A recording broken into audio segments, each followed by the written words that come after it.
हरे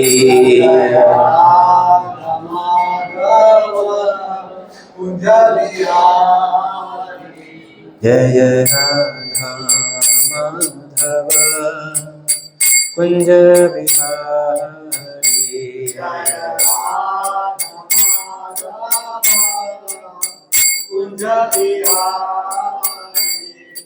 गोपी जन वल्लभ गिरिवरधारी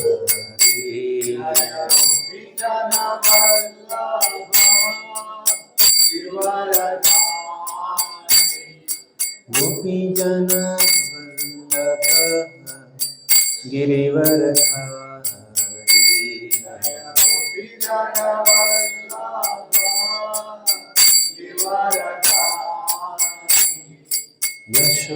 यशोदनन्दन व्रज जनरञ्जन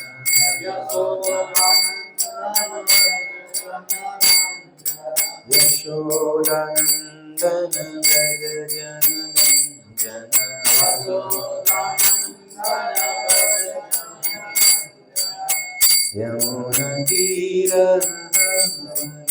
यमुनतीरवनचारी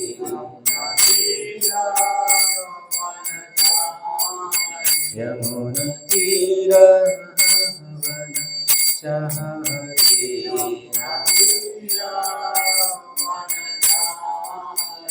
जय राधा माधव कुंज बिहारी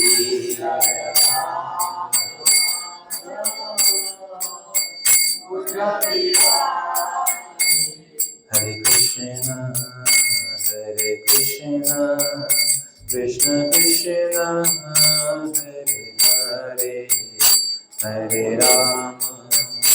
हरे राम राम राम हरे हरे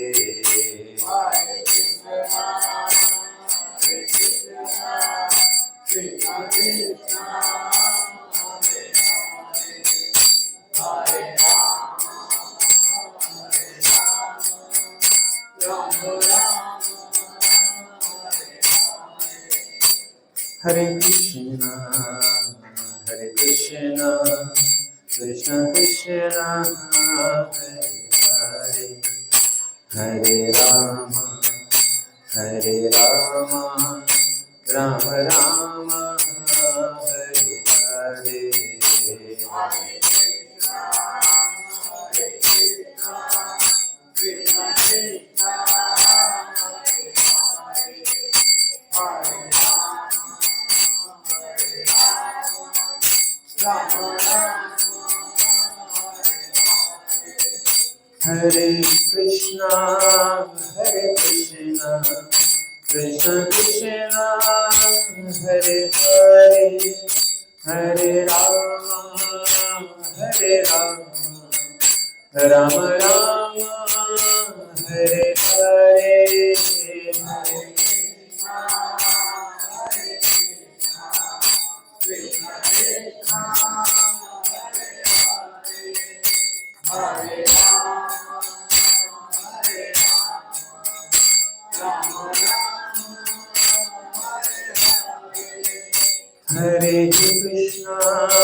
हरे कृष्ण कृष्ण कृष्ण हरे हरे हरे राम राम राम हरे हरे हरे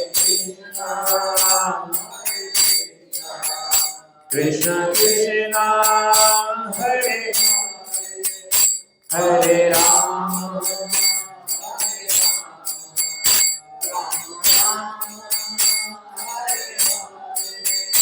हरे कृष्ण कृष्ण कृष्ण हरे हरे हरे राम राम राम हरे हरे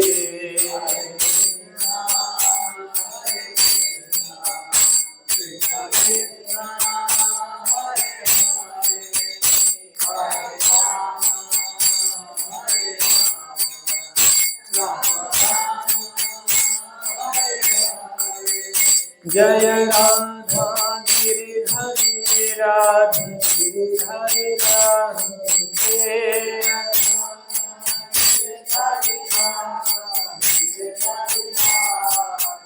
जय गौरंका गौरमिका गौरमिका जय गौरमिका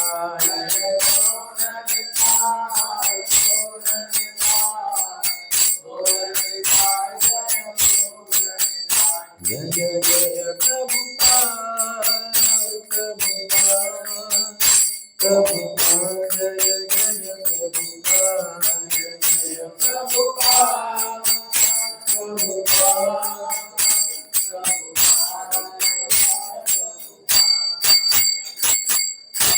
जय जय श्री श्री राधा गिरधारी भगवान की जय श्री राजा रणछोड़ राय भगवान की जय जगद्गुरु श्रील प्रभुपाद की जय उपस्थित समस्त भक्त वृंद की जय निताई गौर प्रेमानंदे ओम अज्ञानतिमिरान्धस्य ज्ञानाञ्जनशलाकया चक्षुर्नमीलितं येन तस्मै श्रीगुरवे नमः हे कृष्ण करुणा सिंधु दीनबंधु जगतपते गोपेश गोपिका कांत राधा कांत नमस्ते तप्त कांचन गौरांगी राधे वृंदावनेश्वरी वृषभानुसुते देवी प्रणमामि हरिप्रिये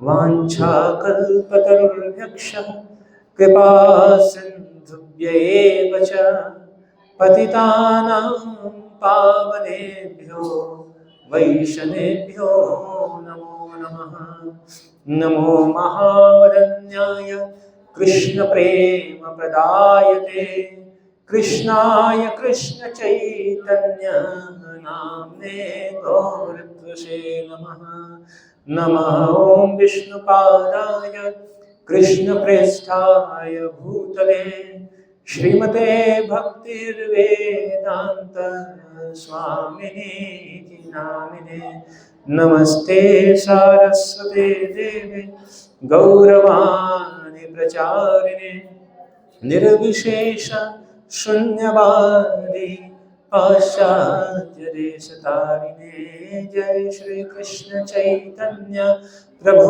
नित्यानंद श्री अद्वैत गदाधर श्रीवासादि गौर भक्तवृंद हरे कृष्ण कृष्ण कृष्ण हरे हरे हरे राम राम राम हरे हरे मूकं करोति वाचालं पंगुं लंघयते गिरिं यत् कृपातमहं वन्दे श्रीगुरु दीनतारणं परमानन्दमाधवं श्रीचैतन्येश्वरम्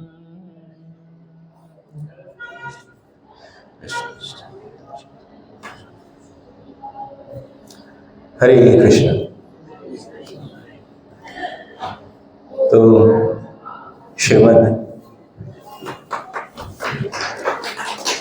गीता ज्ञान यज्ञ के आज छठे दिवस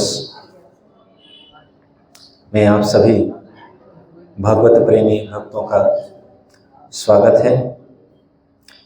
तो आज के विषय हैं सर्वोत्तम योग पद्धति। योग का सही अर्थ क्या है, सही उपयोग क्या है। श्रीमद् भगवद गीता 4 प्रकार के योग का वर्णन करती है। क्या सभी योग एक ही लक्ष्य की तरफ ले जाते हैं? भगवान को प्राप्त करने की क्रमशः विकास की प्रक्रिया क्या है और कैसे भगवान के साथ हमको संबंध जोड़ना है, कैसे भगवान के साथ संबंध बनाना है। तो आज छठे दिवस के इस कार्यक्रम में आप सभी भक्तों का स्वागत करते हुए भगवान श्री राजा रणछोड़ राय के सानिध्य में, चरणों में, श्री डाकोर धाम में उपस्थित होते हुए उनके चरण कमलों का वंदन करते हुए आज के इस छठे दिवस के अंतिम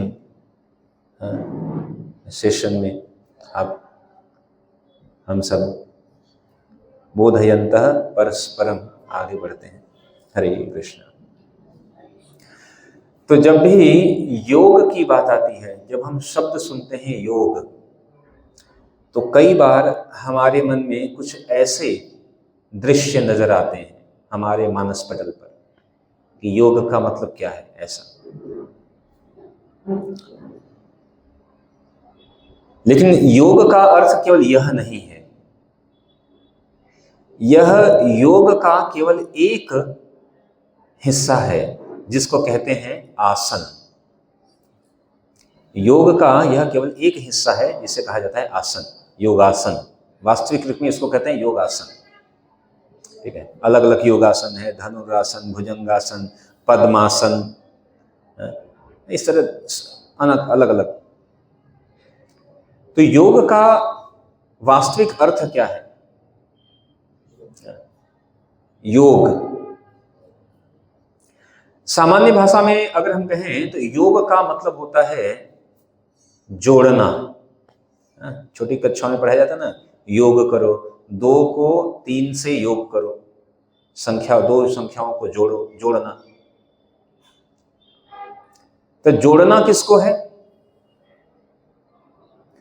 अब जोड़ने के लिए 2 चीजें चाहिए। जैसे अगर हम कहें संख्या 2 को जोड़ो, तो कोई पूछेगा कि भाई संख्या 2 को जोड़ना किससे है? तो संख्या 2 को संख्या 5 से, 3 से, कुछ भी दूसरी संख्या बताएंगे। तो उसी तरह योग का मतलब होता है व्यक्तिगत और परम चेतना के बीच में प्रेम को जोड़ना। सामान्य भाषा में कहें तो आत्मा को परमात्मा से जोड़ना, जीवात्मा और परमात्मा के बीच में प्रेम को जोड़ना, उसे कहा गया है योग। वास्तविक योग का उद्देश्य यही है। और जो इस योग को करता है उसे कहा जाता है योगी। जिस मनुष्य का जीवन, उसका चरित्र, उसके कार्य भगवान के साथ उसके संबंध को पुनः स्थापित करने के लिए होते हैं, उसको कहा गया है योगी। पुनः स्थापित क्यों? क्योंकि भगवान के साथ हमारा संबंध नित्य शाश्वत है। भगवान के साथ संबंध कभी हमारा तोड़ा नहीं जा सकता है। वह संबंध है, लेकिन हम इस भौतिक जगत में आने के बाद उस संबंधों को हम भूलने लगते हैं। तो योगी का मतलब है कि भगवान के साथ जो संबंध भूला हुआ है, उस संबंध को पुनः जोड़ना कहलाता है योग। और इसको करने वाले को योगी कहते हैं। तो वास्तव में जो योग जो वास्तव में नहीं है, वो क्या है? शारीरिक व्यायाम योग नहीं है, या शरीर को अच्छा बनाने के लिए किया गया कोई कार्य, या कोई चमत्कारिक शक्ति। जैसे उदाहरण के कि कोई हवा में उड़ रहा है या पानी में चल रहा है, या कोई कुछ मंत्र दिया और सोना बन गया, कोई मंत्र दिया और कुछ चमत्कारिक शक्ति, इसको योग नहीं कहा गया है। ठीक है, चमत्कारिक शक्ति को हम योग का एक हिस्सा कह सकते हैं, जिसको कहते हैं सिद्धि। जैसे किसी की मन की बात को जान लेना, यह एक सिद्धि है। अगर कुछ सिद्धि ले लिया, किसी के मन की बात को जान सकते हैं। तो बड़े बड़े लोग सोचते हैं कि अरे अगर किसी के मन की बात को जान लिया तो वो नहीं, वो भगवान नहीं है। किसी के मन की बात को जान लेना एक प्रकार की सिद्धि, या किसी को वश में कर लेना। शास्त्रों में 8 प्रकार की सिद्धि का वर्णन आता है। अणिमा, गरिमा, लघिमा, प्रतिमा, प्राप्ति, प्रकाभ्य, ईशित्व, वशित्व। 8 प्रकार की सिद्धि की बात की गई है। लेकिन ये सिद्धि, जितनी भी सिद्धियां हैं, यह सिद्धि केवल और केवल आपको भौतिक फल देने वाली है, आध्यात्मिक फल नहीं दे सकती। इन सिद्धि के बल पर आप बड़े शक्तिशाली हो सकते हो, इस सिद्धि के बल पर आप बड़े धनवान हो सकते हो, इस सिद्धि के बल पर आप जो है कुछ बड़ा बना सकते हो, इस सिद्धि के बल पर आप किसी का रोग ठीक कर सकते हैं। लेकिन रोग किसको लगता है? हाँ, इस शरीर को लगता है। आत्मा को रोग लगता है क्या? न हन्यते हन्यमाने शरीरे। हाँ, आत्मा को तो कोई काट नहीं सकता, अग्नि जला नहीं सकती। लेकिन सामान्य लोग जहां कोई चमत्कार देखे उनको लगता है बस अब यही चमत्कार को नमस्कार लोग करते हैं। शारीरिक व्यायाम अच्छा है, हम ऐसा नहीं कि हम विरोध कर रहे हैं, लेकिन शारीरिक व्यायाम शरीर को स्वस्थ रखना चाहिए, यह बात सत्य है, रखना चाहिए। शरीर को अच्छा बनाने रखने के लिए आप कुछ व्यायाम, कुछ एक्सरसाइज कुछ करें, बहुत अच्छा है, सभी व्यक्तियों को करना चाहिए। लेकिन केवल इसको ही योग कह दें, यह सही नहीं है। ठीक है, कोई चमत्कार, कोई कितना भी चमत्कार कर ले, लेकिन इस भौतिक जीवन का जब समापन होगा तो सारे जो चमत्कार की प्राप्ति थी सब समाप्त हो जाने वाला है। ठीक है, सब समाप्त, यही का यही रह के जाना है। योग सिद्धि का जो फल है वो इधर ही जाने वाला है। अगर किसी ने पूरा जीवन सिर्फ सिद्धि प्राप्त करने में लगा दी, योग सिद्धि या कुछ चमत्कार को प्राप्त करने में लगा दिया, लेकिन जीवन के अंत के बाद तो फिर से पुनरपि जननम पुनरपि मरणम पुनरपि जननी जठरे शयनम, पुनः पुनः। इसे गीता में 4 प्रकार के योग का वर्णन गीता करती है। एक को कहा गया कर्म योग। कर्म योग मतलब जिसमें व्यक्ति भगवान के लिए कर्म करता है।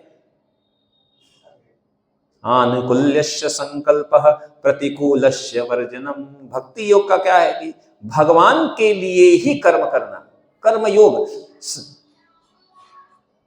अपने लिए कार्य करना वो कहलाता है कर्म, और वह कर्म जिसके द्वारा हम भगवान से जुड़ते हैं वह हो गया कर्म योग। तो कर्म योग मतलब कि भगवान के लिए ही कर्म करना, भगवान की प्रसन्नता के लिए ही कर्म करना, वह कहलाया कर्म योग। ज्ञान योग, ज्ञान योग मतलब कि ज्ञान, कुछ ज्ञान विकसित करना और उस ज्ञान के विकास के द्वारा हमारी आध्यात्मिक चेतना को विकसित करने की जो प्रक्रिया है वह है ज्ञान योग। अब कुछ लोग क्या है कि भाई कुछ कर्म कर सकते हैं, हर व्यक्ति एकदम प्रकांड विद्वान नहीं हो सकता है, हर व्यक्ति एकदम प्रकांड विद्वान नहीं हो सकता है, हर व्यक्ति की क्षमता अलग अलग है। ठीक है, लेकिन भगवान ने कहा कि कर्म के द्वारा भी भगवत प्राप्ति हो सकती है, ज्ञान के द्वारा, ज्ञान है यह क्या कहते हैं, क्रमिक विकास की प्रक्रिया है। एक कहा गया ध्यान योग, जिसको कहा गया अष्टांग योग, यानी अपने मन को परमात्मा में केंद्रित करने हेतु मन और इंद्रियों को नियंत्रित करने वाली जो प्रक्रिया है वह कहलाई ध्यान योग। हम कहते हैं ना कि हम भगवान का ध्यान कर रहे हैं, ध्यान योग। और फिर चौथा भगवान ने बताया भक्ति योग, यानी भक्ति मतलब भगवान के प्रति प्रेममयी सेवा करना। ये 4 प्रकार के योग का वर्णन गीता में आता है। कभी कभी कुछ लोगों का ऐसा रहता है, कुछ भी करो सब मार्ग एक ही रास्ते पर ले जाते हैं, सब मार्ग का लक्ष्य एक ही होता है। तो ये वही बात कहा गया, हम कहें कि किसी भी ट्रेन में बैठ जाओ सब एक ही जगह जाती है, ऐसा थोड़ी होता है। सभी मार्ग एक ध्येय पर ले जाते हैं, शास्त्र तो ऐसा नहीं कहता, गीता में भगवान ऐसा नहीं कहते हैं। गीता में भगवान कहते हैं यान्ति देवव्रता देवान् पितरन यान्ति प्रतव्रता भूतानि यान्ति भूतेज्यः यान्ति मद्याजिनोऽपि माम्। कि हे अर्जुन, 9वें अध्याय के 25वें श्लोक में भगवान कह रहे हैं कि जो देवताओं की पूजा करते हैं वे देवताओं के बीच में जन्म लेंगे, जो पितरों की पूजते हैं वो पितरों के पास जाते हैं, जो भूत प्रेत की उपासना करते हैं वो उन्हीं के बीच में जन्म लेते हैं, और जो मेरी पूजा करते हैं मद्याजिनो पिमाम, वो मेरे साथ निवास करते हैं। भगवान स्पष्ट रूप में कह रहे हैं। अब आपके पास ऑप्शन है कि आप भगवान के पास जाएं, वहां शाश्वत धाम में निवास करें, तो भाई हमको भूत प्रेत के साथ क्यों जाना है, यहां तक कि देवताओं के बीच में भी क्यों जाना है। सामान्यतः जब लोग कहते हैं कि स्वर्गवासी, भगवान के भक्त स्वर्गवासी होना नहीं चाहते, वो चाहते हैं वैकुंठवासी या गोलोकवासी हो। ठीक है, देखिए अभी आप सब समझते हैं कि कलयुग में, इस समय कलयुग ऐसे बढ़ रहा है, हर तरफ इतना अधर्म, समस्या और क्या क्या हो रहा है। बड़ा, आज के युग के बारे में भी हम कहते हैं, मान लीजिए कि मरने के बाद हम चले गए स्वर्गलोक, और यहां का समय और स्वर्गलोक का समय अलग अलग है। यहां का समय और स्वर्गलोक के समय में अंतराल, अलग अलग अंतर है। अब स्वर्गलोक गए और फिर स्वर्गलोक से जब तक हम वापस इधर आएंगे, पुण्य समाप्त होने के बाद जब हम वापस आएंगे, तब तक तो पता नहीं कितने साल, 1000 साल निकल जाएंगे, और तब तक तो कलयुग और चरम पर आ जाएगा। ऐसे कलयुग में दोबारा जन्म क्यों लोगे भाई। शास्त्र में, भागवत में वर्णन है कि आने वाले समय में कलयुग एक समय ऐसा आएगा। देखिए पहले आप सामान्य देखते हैं कि पहले आप अपने दादा के दादा को देखो, 100 साल लोग जीते थे, 100 साल, 120 साल, अब 70 साल, 80 साल। कह रहे हैं कि चरम कलयुग तब आएगा जब लोगों की आयु 20 वर्ष हो जाएगी। शास्त्र में लिखा हुआ है, वर्णित है 20 साल, मतलब जन्म लिया और मर गए कितने साल में, 20 साल में। अब हम कई बार हम देखते हैं कि अब बच्चे बड़े जल्दी, मतलब बड़े हो जाते हैं। आजकल बच्चे पैदा होते ही कंप्यूटर और ऐसे सब स्मार्टफोन चलाने लगते हैं। हमको कभी लगता है कि अरे हम इतने बड़े होने के बाद भी अभी चलाना नहीं आता, बच्चे पैदा होते ही चलाने लग रहे हैं। भौतिक दृष्टिकोण से वो बड़े शार्प माइंड होंगे,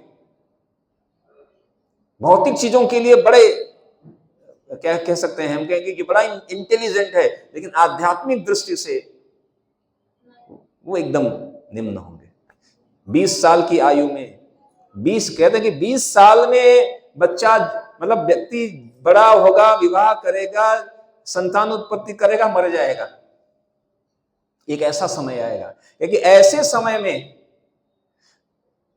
हर तरफ जब कलयुग चरम सीमा पर होगी, तब कहा गया कि उस समय भगवान कली का अवतार होगा। और भगवान जब कली आएंगे तो वो आपको गीता का पाठ या भागवत का पाठ पढ़ाने नहीं आएंगे। उस समय केवल तलवार से सबका विनाश करने के लिए आएंगे, क्योंकि उस समय हर तरफ केवल अधर्म। अभी आज की परिस्थिति देखते हैं तो हमें लगता है कि अभी आगे का कलयुग क्या आएगा, बड़ा कठिन है। तो भक्त कहता है कि भाई नहीं, स्वर्ग लोग नहीं जाना है, इससे अच्छा भगवान मृत्यु के बाद दोबारा इधर ही जन्म ले लेना, दोबारा भक्ति करने का अवसर दे देना। स्वर्ग में गए तो बड़ा खतरा है, वहां से आने, जब तक वहां से लौट कर आओगे तब तक एकदम कलयुग के चरम में पैदा होंगे, बड़ा समस्या है। इसलिए भक्त कहते नहीं। तो भगवान कह रहे हैं कि जो मेरी पूजा करते हैं वो मेरे साथ आते हैं। गीता में स्पष्ट भगवान कह रहे हैं। इसीलिए भगवान को प्राप्त करने की क्रमशः विकास की प्रक्रिया है, 2 प्रक्रिया है। जिस तरह से कई बार बड़ी ऊंची बिल्डिंग है 10 फ्लोर की, तो एक है कि आप पहले फ्लोर सीढ़ी से जाएं, पहले फ्लोर, फिर दूसरी फ्लोर, फिर तीसरी मंजिल, फिर चौथी मंजिल, फिर 5वीं, और ऐसे करके 10वीं मंजिल तक जाना है। हर मंजिल पर जाना पड़ेगा। लेकिन एक और तरीका क्या है कि उसमें एलिवेटर है, लिफ्ट में जाओ, बटन दबाओ 10 और सीधे आप 10वें मंजिल पर, आप सारे मंजिलों को, सारे फ्लोर को क्रॉस करते हुए सीधे 10वीं मंजिल पर पहुंच जाते हो। तो कहा गया ये जो क्रमिक विकास है, एक पहली मंजिल दूसरी मंजिल, जो सीढ़ी वाली प्रक्रिया है, ये कहा ये कर्म योग, ज्ञान योग, ध्यान योग है। जबकि यह जो सीधे लिफ्ट वाली जो प्रक्रिया है वो क्या है? भक्ति योग, जो कि बुढ़ाना ने किया, जो कि नरसिंह मेहता ने किया, जो कि मीराबाई ने किया, जो कि महान आचार्यों ने किया, वो क्या है? भक्ति योग। भक्ति योग में सीधे आपको अन्य अलग अलग पायदान पर नहीं जाना है। तो ये बात भगवान कह रहे हैं गीता में। भगवान ने कहा अथ चित्तम समाधातुम न शक्नोषि मयि स्थिरम अभ्यास योगेन ततो मामिक्षाम तो धनंजय। हे अर्जुन, हे धनंजय, यदि तुम अपने चित्त को, अपने मन को अविचलित भाव से मुझ पर स्थिर कर सकते हो तो तुम भक्ति योग के विधि विधान का पालन करो और इस प्रकार तुम मुझे प्राप्त करने की चाह उत्पन्न कर सकते हो। गीता का 12वें अध्याय का यह 9वां श्लोक है। भगवान क्या कर रहे हैं कि भक्ति के विधि विधान का पालन करो, भक्ति करो। तो गीता में 3रे अध्याय के 10वें श्लोक से लेकर 6ठे अध्याय के 45वें श्लोक तक भगवान जो है सबसे पहले कौन सा वर्णन कर रहे हैं? कह रहे हैं कि एक एक क्रम में सीढ़ी वाली प्रक्रिया। तो सीढ़ी वाली प्रक्रिया क्या है, इसके बारे में थोड़ा सा हम चल सकते हैं। तो सबसे पहले एक आता है कर्म कांड। कर्म कांड का मतलब होता है जो कि सकाम कर्मी। हमारे गीत भागवत में, हमारे पुराणों में, हमारे उपनिषदों में, हमारे वेदों में यह भी वर्णन है कि अगर आपको कुछ चाहिए, कुछ इच्छा है तो ये काम करो। आपको धन चाहिए, आप वैभव लक्ष्मी यज्ञ करो। आपको अच्छा पति चाहिए तो आप जो है शिव जी का व्रत करो, कात्यायनी जी का व्रत करो, ठीक है। आपको ज्ञान चाहिए तो आप जो है शारदा माँ की भक्ति करो। आपको राजा बनना है, बड़ा राजा बनना है तो आप अश्वमेध यज्ञ करो। 100 अश्वमेध कर लिया। आपको स्वर्ग का राजा बनना है तो 100 अश्वमेध यज्ञ करो। पुत्र प्राप्त नहीं हो रहा है, पुत्र चाहिए तो पुत्रेष्ठी यज्ञ करो। अलग अलग यज्ञ विधि विधान दिए गए हैं कि आप ये कार्य करो और ये प्राप्त हो जाए, ये व्रत करो, ये प्राप्त हो जाएगा। इसको कहा गया कर्म कांड। शास्त्र में दिया गया है, ऐसा नहीं कि ये शास्त्र के विरुद्ध है, नहीं, शास्त्र का है। तो सकाम कर्म कांड यानी एक सकाम कर्म। सकाम मतलब कि जो आप कुछ कार्य कर रहे हो लेकिन कामना के साथ कर रहे हो कि भाई मेरी ये कामना है, मुझको ये चाहिए और हम ये करेंगे। अब चाहे वो कामना कुछ भी हो, धन की प्राप्ति को हो, बीमारी हटाने की हो, कुछ पुत्र प्राप्त करने को हो, धन प्राप्त करने का हो, यश प्राप्त करने का हो, प्रसिद्धि प्राप्त करने का हो, कुछ भी हो सकता है। मतलब शास्त्र के अनुसार एक तरह से नियंत्रित रूप में कुछ अपनी प्रसन्नता, इंद्रिय तृप्ति के लिए कार्य करना, इसको कहा गया कर्मकांड। कर्मकांड, और इसका बड़ा लोग करते हैं। हाँ, शास्त्रोचित है, सम्मान, सबके लिए सम्मान है। लेकिन कर्म कांड ये सबसे निम्न, इस सबसे नीचे का स्तर है। इससे नीचे तो कुछ नहीं है। इसके नीचे मतलब पशुवत जीवन। जो शास्त्रों के नियम का अवहेलना करते हैं वो पशुवत जीवन है। लेकिन कर्म कांड मतलब कम से कम शास्त्र के नियम के अनुसार चल रहे हैं। हमको चाहिए तो शास्त्र के नियम के अनुसार कार्य करो। कर्म कांड से ऊपर है, कर्म कांड से ऊपर है कर्म योग। कर्म योग का मतलब होता है निष्काम कर्म। अब आप कर्म कर रहे हो लेकिन कामना आपको नहीं है। कर्म का फल, जो फल मिलने वाला है, इसकी कोई कामना नहीं है। कर्म फल का त्याग। कर्मण्येवाधिकारस्ते मा फलेषु कदाचन, गीता में भगवान कर रहे हैं। अब आप कर्म कर रहे हो लेकिन इसकी फल की आपको कोई कामना है ही नहीं।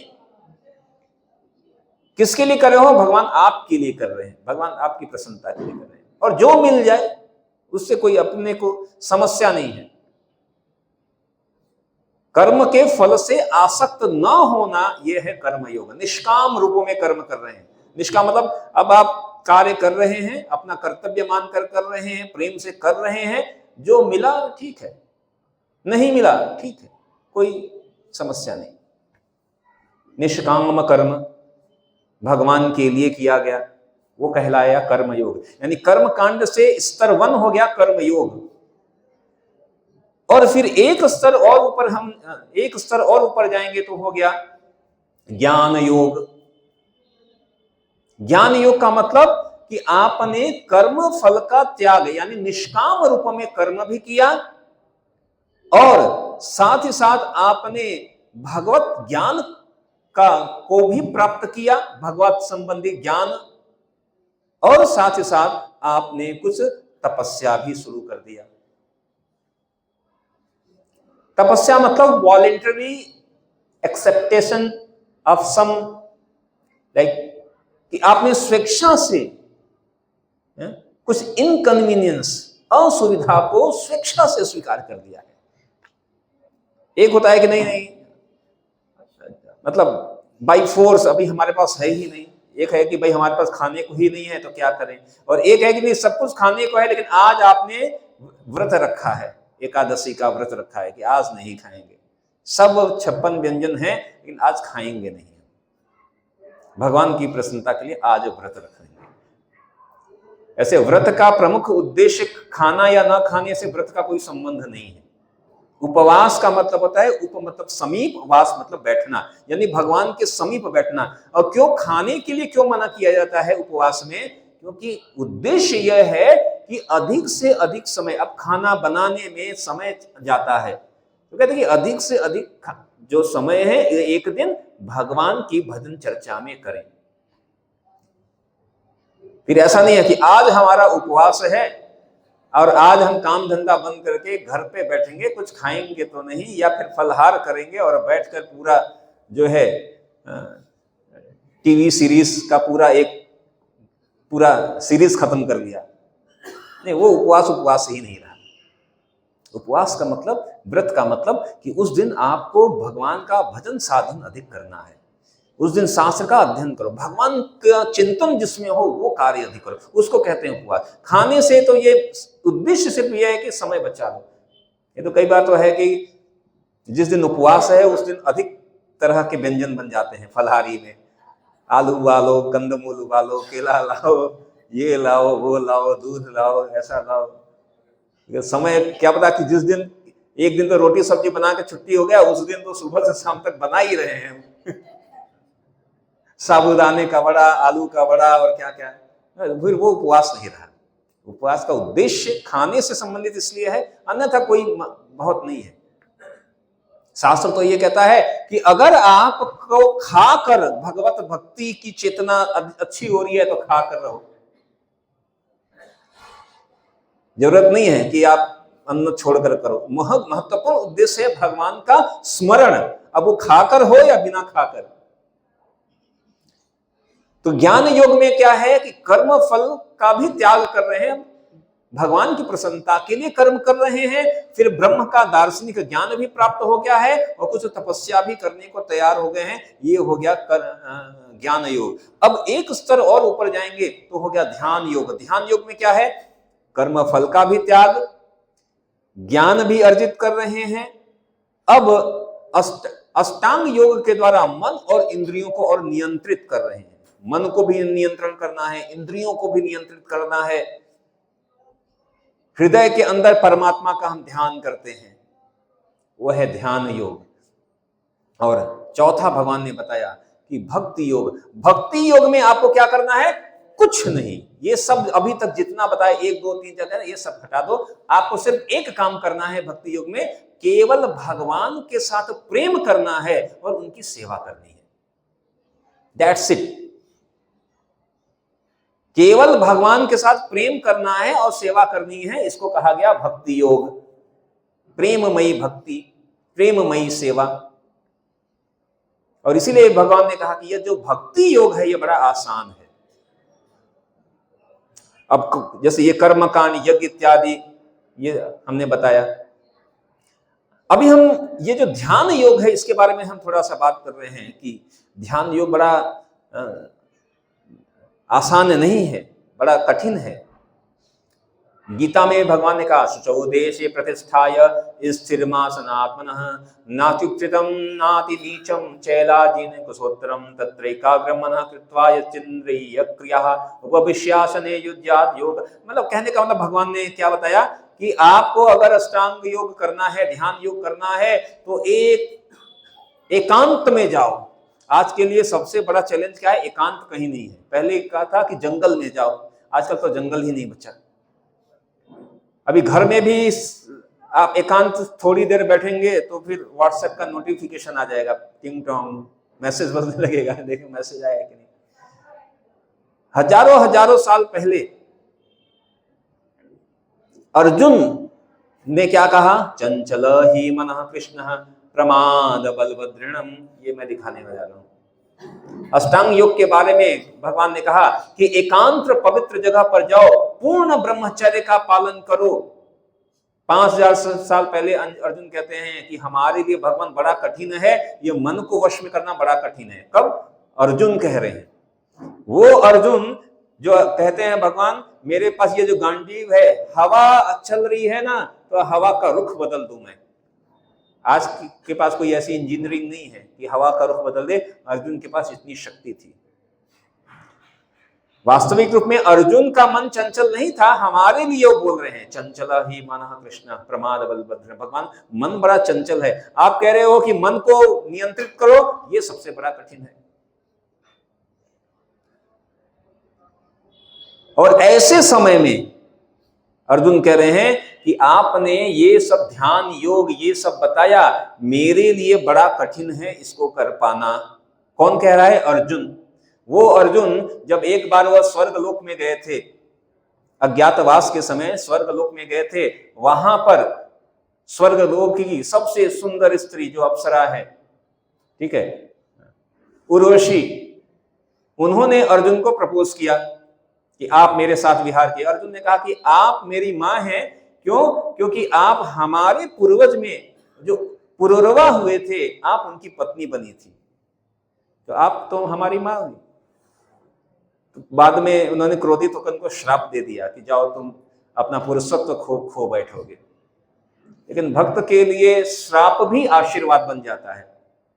भगवत कृपा से उस समय वह कुछ समय के लिए जब अपना पुरुषत्व खोए तो वह अज्ञातवास में उनको वह मदद किया। और कहने का मतलब अर्जुन इतने नियंत्रित थे, मन उनका इतना नियंत्रित था। लेकिन ऐसे अर्जुन कह रहे हैं कि भगवान चंचल ही मनः कृष्ण, मन बड़ा चंचल है, ऐसे कर पाना बड़ा कठिन है। ठीक है, बड़ा कठिन है, शास्त्र में दिया गया है। अच्छा, अभी आप सिंपल बताइए, अगर मैं कहूं कि आपको इसमें मन लगाना है, इस प्रकाश पुंज में आपको ध्यान करना है प्रकाश पुंज का, तो आपको यह प्रेफरेंस होगा, या मैं कहूं कि आपको इनमें मन लगाना है? वेणुं कडंतम अरविंद दलायताक्षम बरहा वसंतम असितांबुद सुंदरांगम कंदर्पकोटिकमनीय विशेष शोभम गोविंदमादि पुरुषम तमहम भजामि। भगवान का सुंदर चितवन, मोर पंख मुकुट धारण किए हुए, वैजंती माला पहने हुए, कमल नयन भगवान।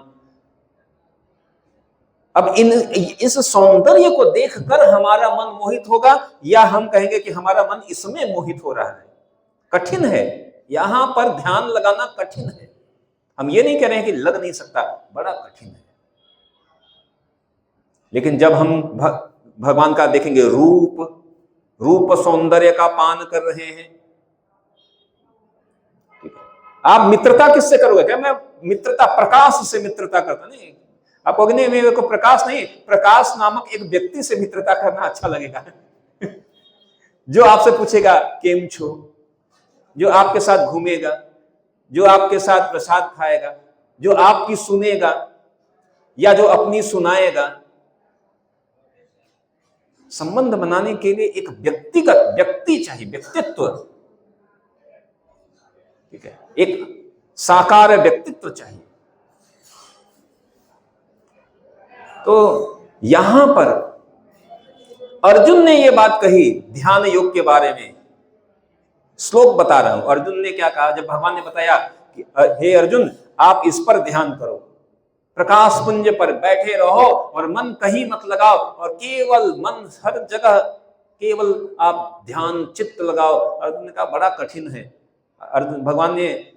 अर्जुन ने प्रश्न कहा, क्या कहा? अर्जुन उवाच योऽयं योगस्त्वया प्रोक्तः साम्येन मधुसूदनः एतस्याहं न पश्यामि चंचलत्वात् स्थिराम्। अर्जुन ने कहा, हे मधुसूदन, हे कृष्ण, आपने जिस योग पद्धति का संक्षेप में वर्णन किया, यह मेरे लिए बड़ा अव्यावहारिक है और असहनीय है, क्योंकि मेरा मन बड़ा चंचल और अस्थिर है। मेरा मन बड़ा चंचल और अस्थिर है, इसलिए बड़ा कठिन है। यह अर्जुन कह रहे हैं, हमारी तो क्या विसात है। तो इसीलिए शास्त्र में बताया, थोड़ा मैं आगे पीछे कर रहा हूं जिससे कि समय पर समाप्त भी हो, थोड़ा वापस हम पीछे जाते हैं। तो शास्त्रों में यह वर्णन है कि 4 युगों के लिए हर युग के लिए भगवत प्राप्ति का एक विधान दिया गया। शास्त्र में वर्णन है, कृतयध्यायतो विष्णु त्रेतायाम यजतो मखई द्वापरे हरि परिचर्यायाम कलौ तद हरि कीर्तनात्। बताएगा कि कलयुग के लिए, सतयुग के लिए कृतयत ध्यायतो विष्णु का, कि सतयुग में लोगों की आयु बड़ी होती थी। कहा गया कि कलयुग में 100 साल से जो है 10 गुना आयु होती थी द्वापर में, और द्वापर से 10 गुना आयु त्रेता में, और त्रेता से 10 गुना मिनिमम बता रहे हैं,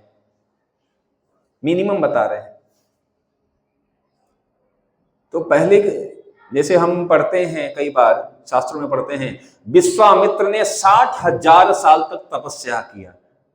हमको लगता है 60 दिन तक तपस्या, और 60,000 साल मतलब क्या है कि 60,000 साल तक सब तपस्या किया, दिमाग से परे निकल जाता है। तो सतयुग में लोगों की आयु इतनी लंबी हुआ करती थी, तो उनके लिए कहा कि भाई, उनके लिए आसान था कि ध्यान योग करो। अब ध्यान योग जिसे कहते हैं अष्टांग योग, 8 नियम है उसमें भी जो ध्यान है, अगर हम कहते हैं कि हमें ध्यान करना है, तो ध्यान करने से पहले भी, ठीक है, 7 और सीढ़ियां हैं। कौन कौन सी हैं, ये हम बात कर रहे हैं। ध्यान करने से पहले आपको पालन करना पड़ेगा यम नियम। यम का मतलब होता है इंद्रियों को नियंत्रित करना। इंद्रिय मतलब आंख, कान, नाक, इन सबको नियंत्रित करना पड़ेगा। फिर नियम का मतलब होता है कि कुछ नीति नियमों का भी पालन करना पड़ेगा, कुछ करना है, कुछ नहीं करना है, ठीक है। और उसके बाद जब आप यम और नियम दोनों, आपका इंद्रिय नियंत्रित हो गया, आप कुछ नियमों का, भक्ति परक नियमों का, ध्यान परक नियमों का, जैसे नियम क्या है कि ध्यान करने के लिए आपको ब्रह्मचर्य का पालन करना पड़ेगा, पूर्ण ब्रह्मचर्य का पालन करना पड़ेगा, यह नियम हो गया, ठीक है। अब आप ध्यान योग के अभ्यासी हैं, तो आप फिल्मी गाना और मूवी देखने नहीं जा सकते हैं। क्यों? क्योंकि वो यम में आ गया, इंद्रियों को नियंत्रण। आंखें सिर्फ क्या देखेंगी? केवल भगवत संबंधी। कान क्या सिर्फ सुनेंगे? केवल भगवत संबंधी। तो ऐसे यम नियम पालन करना पड़ेगा। और उसके बाद आसन आता है। आसन मतलब बैठने की मुद्रा का अभ्यास।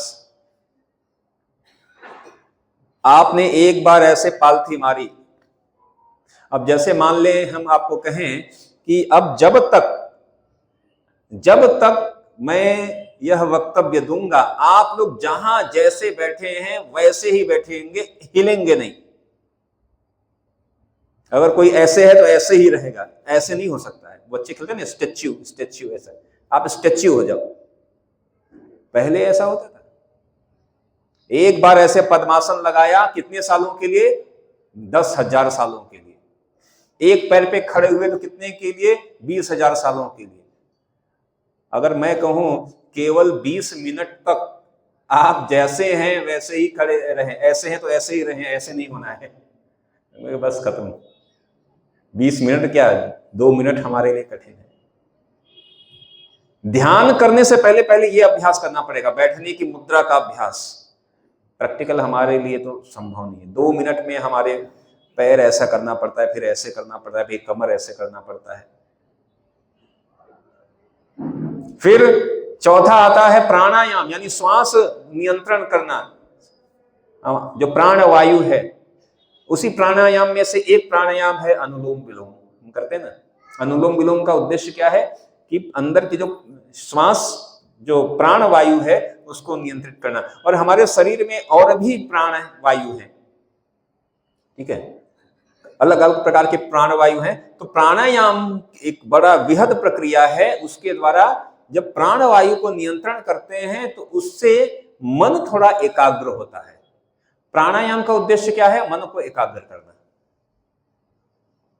अब जब प्राणायाम कंप्लीट होता है तब आता है प्रत्याहार। प्रत्याहार में होता है इंद्रियों को इंद्रिय विषय से दूर करना। मतलब आपके पास यहां पर 56 भोग रखा है, लेकिन अभी आपको एक है कि सब कुछ सुविधा है, लेकिन अभी आप उन सुविधाओं से आसक्त नहीं हो रहे हैं। प्रत्याहार आ गए, इंद्रियों को इंद्रिय तृप्ति से नियंत्रित आपने कर दिया, क्षमता आ गई आपके पास। और फिर आता है एकाग्रता यानी धारण, और धारण के बाद आता है ध्यान, और ध्यान के बाद आती है समाधि।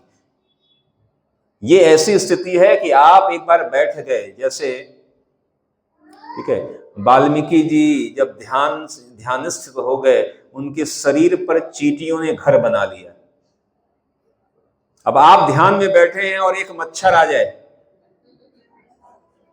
कितने देर तक ध्यान करेंगे? एक चींटी चढ़ने लगे, सब ध्यान खत्म।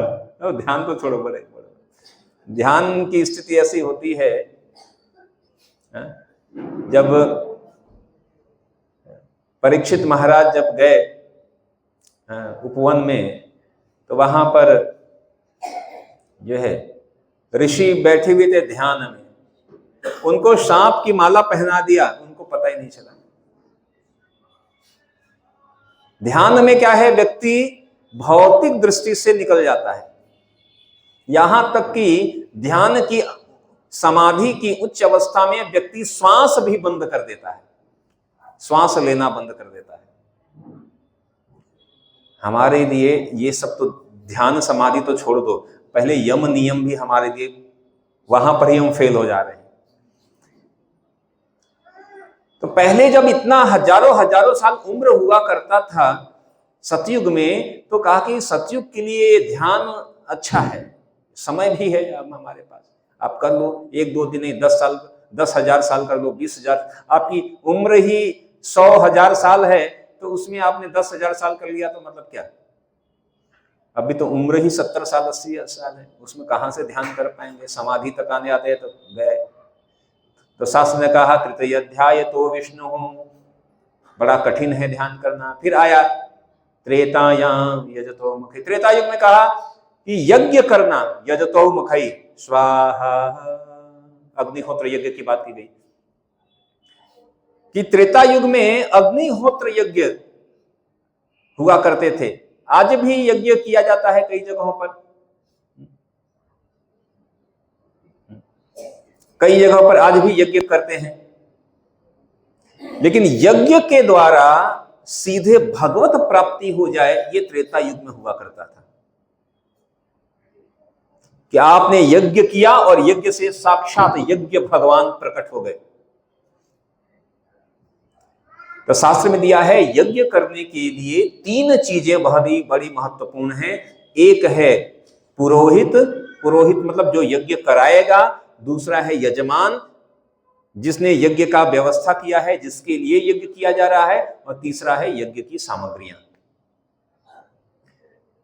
शास्त्र कहता है कि ऐसा पुरोहित होना चाहिए यज्ञ कराने के लिए। अगर आपको भगवत प्राप्ति करना है यज्ञ से, तो ऐसा पुरोहित होना चाहिए जिसने अपने जीवन में कभी भी असत्य भाषण न किया हो, झूठ नहीं बोला।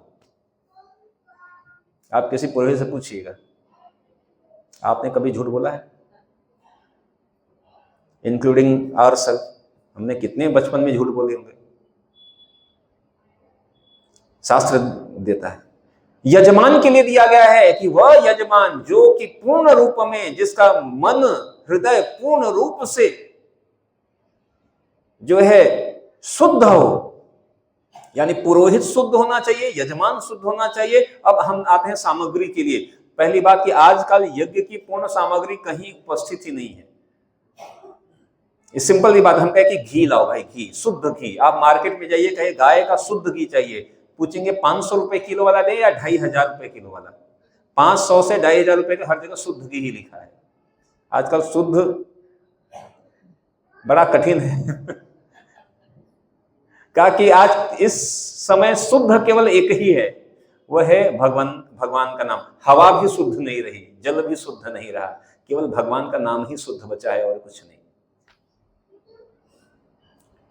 तो और ऐसे मंत्र उच्चारण करते थे, वो माचिस से अग्नि नहीं जलाते थे, अग्नि का आवाहन करते थे। एवं वैष्णव नामाग्नि यवाहा यवाहा यह तिष्ठ यह तिष्ठ ये सनिरुद्धस्व ये सनिरुद्धस्व ये सम्मुखो भवः, सम्मुखो भव, प्रकट हो जाते थे अग्नि।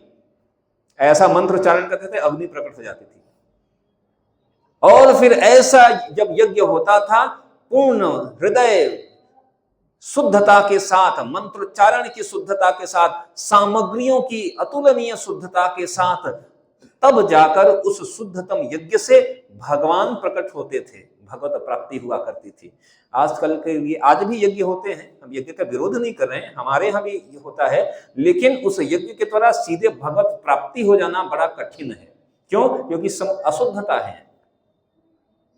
फिर आया द्वापरे परिचर्यायाम, कि द्वापर युग में कहा कि भगवत प्राप्ति का साधन क्या है? मंदिर में जाकर अर्चा विग्रह करना। अब मंदिर में हर व्यक्ति पुजारी बन सकता है? बड़ा कठिन है। मंदिर के अंदर जो पुजारी जब भगवान की आराधना करते हैं, उनके लिए बड़ा बड़ा कठिन नियम है। उनके लिए कहीं नहीं है कि आप अगर आपने कुछ खा लिया, कुछ स्पर्श कर लिया, जूठा हो गया, तो आप गर्भगृह में नहीं जा सकते। स्नान करके बिना खाए पिए आपको गर्भगृह में जाना है, एकदम शुद्धता के साथ। अब व्यक्ति हर दिन मंदिर आ जाए, ये भी बड़ी बात है। अब मंदिर में जाकर अभी सबका काम धंधा है कि जाकर पुजारी सेवा करे या यज्ञ करे, क्या करेगा व्यक्ति? तो कहा कि भाई देखिए, कलयुग में जब लोगों की आयु कम है, लोगों की क्षमता कम है, लोगों के पास उतना धन नहीं रहेगा कि प्रतिदिन यज्ञ कर लें या अपने लिए मंदिर बनाकर उसमें अर्चा विग्रह स्थापित करके उनकी आराधना करें, कहा ये सबके बस की बात नहीं रहेगी। तो इसीलिए शास्त्र में पहले ही बता दिया, कलौ तद हरि कीर्तना। कलयुग में क्या करना है? केवल भगवत नाम से, केवल भगवत नाम से, भगवान के नाम से। इसलिए गीता में भगवान ने कहा, भक्त्या माम अभिजानाति यामन्यश्चास्मि तत्वतः ततो माम तत्वतो ज्ञात्वा विशसे तदनंतरम। केवल भक्ति से ही मुझ भगवान को यथा रूप में जाना जा सकता है। भगवान ने क्या कहा? केवल भक्ति से। भगवान ने नहीं कहा कि भक्ति से भी मुझे जाना जा सकता है। भगवान ने ये नहीं कहा कि इससे भी जाना जा सकता है, उससे, और भक्ति से भी जाना जा सकता है। भगवान ने कहा भक्त्या माम अभिजानाति ही, केवल भक्ति से मुझको जाना जा सकता है यथा रूप में। और जब मनुष्य ऐसी भक्ति से पूर्ण मेरे भावनामृत में होता है, तब वह व्यक्ति वैकुंठ जगत में, गोलोक जगत में प्रवेश कर सकता है। केवल भक्ति, अन्यथा और कोई रास्ता नहीं है। और शास्त्र कह रहा है कि भक्ति का प्रारंभ कहां से हो रहा है, तो भक्ति का प्रारंभ भी बता रहे हैं, एतेवानैव लोकेस्मिन् पुंसः धर्मः परस्मृतः भक्ति योगो भगवती ही तन्नाम गृहणादि। भगवान के पवित्र नाम संकीर्तन से प्रारंभ होने वाली भक्ति ही समाज, मानव समाज के प्राणियों के लिए सर्वोच्च और अंतिम धर्म सिद्धांत है। सबसे उच्च और अंतिम क्या है? भगवान के पवित्र नाम का संकीर्तन करना। इसीलिए हमारे संस्था के संस्थापक आचार्य श्रील प्रभुपाद ने कहा, और शास्त्र में वर्णन है कि भक्ति 99% भक्ति है भगवत नाम का जप करना। मतलब आप सारे काम कर लो भक्ति के, लेकिन भगवान के नाम का जप नहीं कर रहे हैं, तो सारे काम मिलाकर कितना हुआ? 1%। 1% आप भक्ति कर रहे हैं। 99% भक्ति कहा गया भगवत नाम का जप। गीता में भी भगवान ने कहा यज्ञानाम जप यज्ञो, यह सभी यज्ञों में मैं कौन सा यज्ञ हूं? जप यज्ञ हूं। तो भक्ति की शुरुआत कहां से है? तो 9 प्रकार की भक्ति की बात की गई। नवधा भक्ति, श्रवणम कीर्तनम स्मरणम पाद सेवन पूज्यम वंदनम दास्य सक्षम आत्मनिवेदनम। श्रवण, भगवान के बारे में श्रवण करना, जैसे हम श्रवण कर रहे हैं। श्रवण के आचार्य हैं परीक्षित महाराज। कीर्तनम, कीर्तन करना, हरे कृष्णा कृष्णा कृष्णा हरे हरे, हरे राम राम राम हरे हरे। ये कीर्तन। स्मरण, भगवान का निरंतर स्मरण करना। कहते हैं भक्ति का मूल है कि ऐसा कार्य करो कि भगवान का निरंतर स्मरण होता रहे। प्रहलाद महाराज से सीखा। पाद सेवन मतलब भगवान के चरण की सेवा करना, जो कि लक्ष्मी जी करती रहती हैं। भगवान का पूजन करना, अर्चा विग्रह व पृथु महाराज। वंदन के आचार्य हैं अक्रूर जी। दास्य के आचार्य हैं हनुमान जी। हनुमान जी ने सिखाया कि दास्य भक्ति कैसे होती है। और साख्य मतलब मित्रता वाली भक्ति दिखाया अर्जुन ने। अर्जुन भगवान के मित्र थे। भगवान अर्जुन को कहते हैं कि तुम्हें मैं ये गीता का उपदेश क्यों दे रहा हूं? इसके 2 कारण हैं। क्योंकि तुम मेरे सखा हो और साथ ही साथ तुम मेरे भक्त भी हो, इसलिए तुम्हें गीता का उपदेश दे रहा हूं। और आत्मनिवेदन यानी सब कुछ अपने आप को समर्पित कर देना, इसके आचार्य हैं बलि महाराज। तो यह नवधा जो भक्ति है, यह भक्ति के 9 प्रकार हैं। इन 9 में से कोई भी प्रकार, इन नवधा भक्ति का मूल क्या है, जो अभी मैंने बताया। ये श्लोक मैंने अभी चर्चा किया। कृतय अध्याय, तो जो फल सतयुग में विष्णु का ध्यान करने से, त्रेता युग में यज्ञ करने से, द्वापर युग में भगवान के चरण कमलों की सेवा करने से प्राप्त होता है, वह कलयुग में मात्र और मात्र केवल भगवत नाम का महामंत्र का कीर्तन करने से मिल सकता है। ये चर्चा हम कर चुके हैं अभी। सतयुग में ध्यान योगी देखिए ऐसे हो जाते थे, एक लगाया और फिर त्रेता युग में यज्ञ, द्वापर में अर्चा विग्रह का पूजन। तो कलयुग में, वर्तमान युग में, अगर पूरे वैदिक शास्त्र में हम देखें कि भी कलयुग के लिए क्या दिया गया है, तो कहा गया कलयुग के लिए लिया है भगवान के नाम का कीर्तन। कीर्तन भगवान का। अनेकों मंत्र हैं। मंत्र मतलब क्या होता है? मंत्र का मतलब होता है मनः त्रायते इति मंत्र। मंत्र में मन और त्र, मन का मतलब होता है मन, और त्र मतलब होता है मुक्त करना। यानी मंत्र मतलब जो मन को मुक्त कर दे वो है मंत्र। मन को मुक्त कर दे वो है मंत्र। अब अनेकों मंत्र हैं, अनेकों मंत्र हैं, कौन से मंत्र का हम जप करें? तो भगवान के जितने भी नाम हैं, हर नाम से एक मंत्र है। अनगिनत करोड़ों हजारों लाखों मंत्र हैं। तो हम कहें कि भाई हमें जो पसंद है उससे हम करें। हम कहें अब करने को कर सकते हैं, लेकिन इस कलयुग में शास्त्र में कौन सा दिया गया है मंत्र जप करने के लिए? तो कलयुग का युग धर्म है।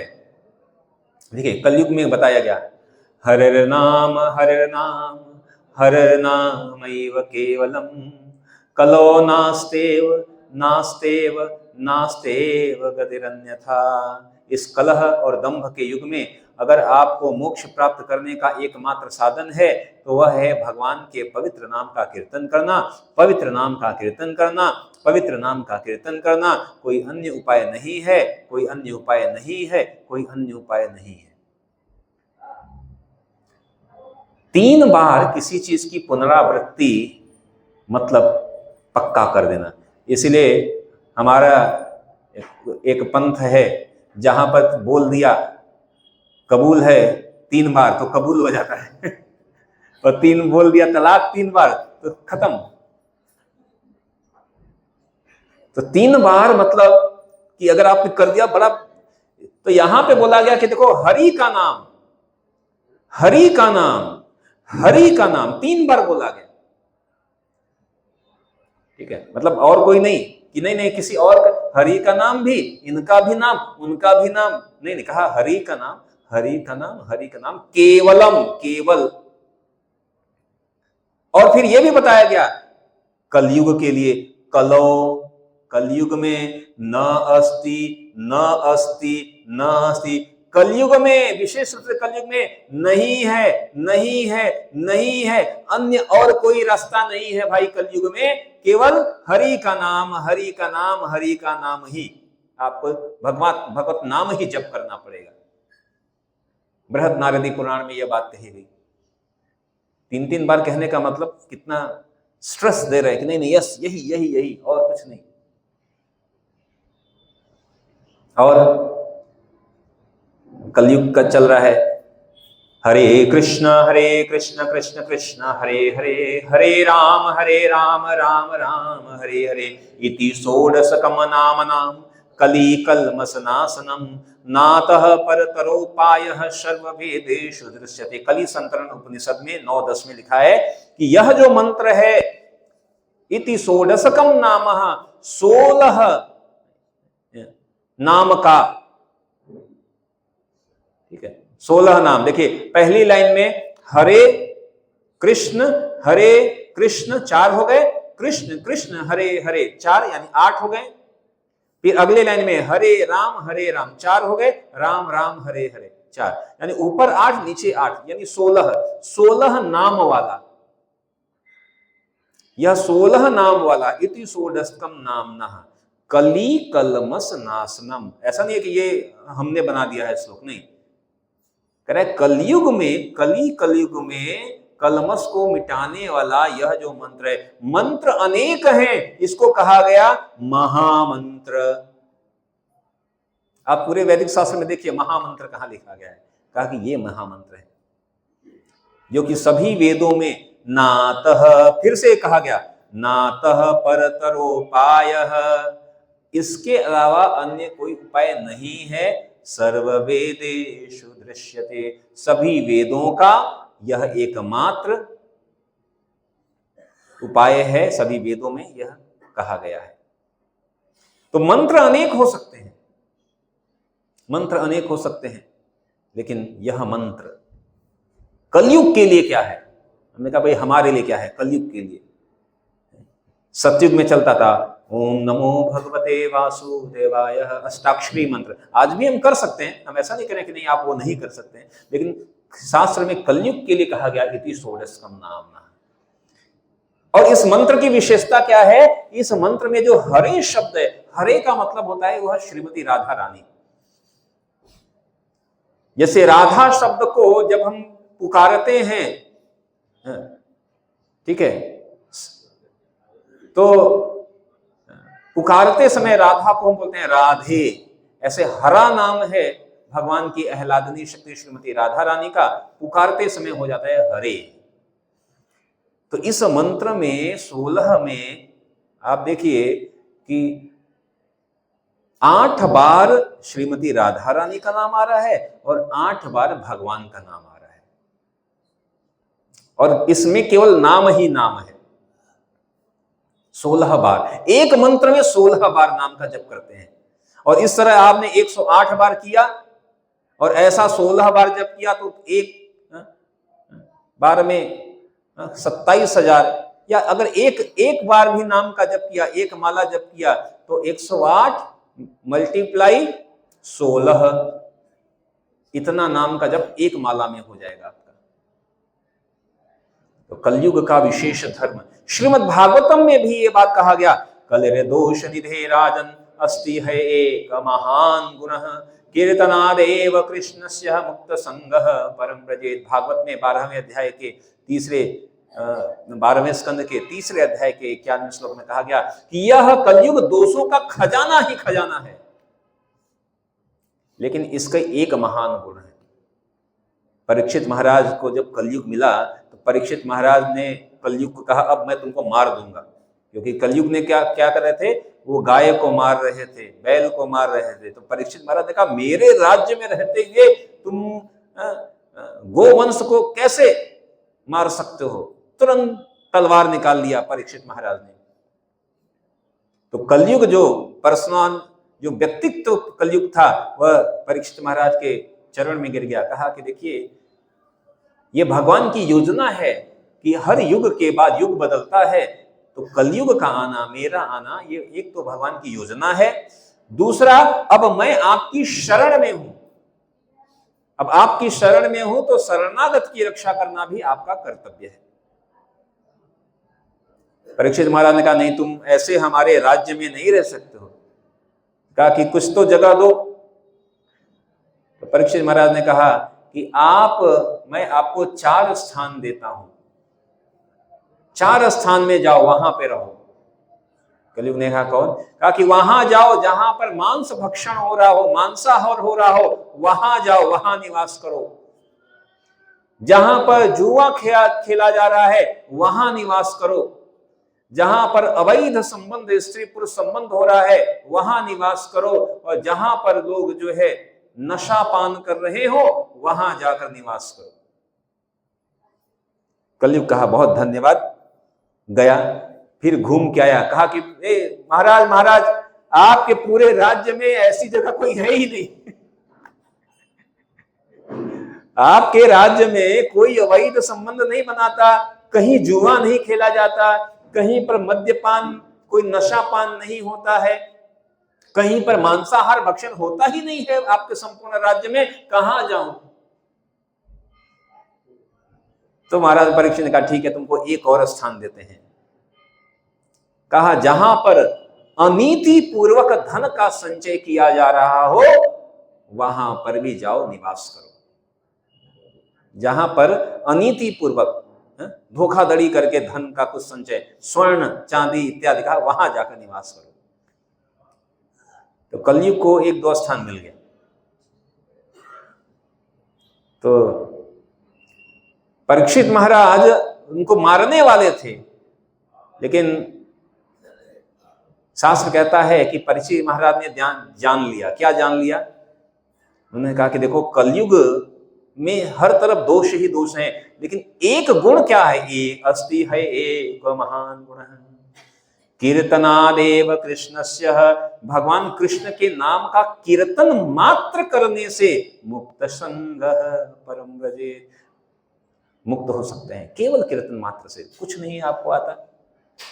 हम आपको कहें कि शास्त्र का चलो प्रतिदिन यज्ञ करो, कहे प्रभु यज्ञ का मंत्र संस्कृत ही नहीं आता है, मंत्र कहां से पढ़ेंगे?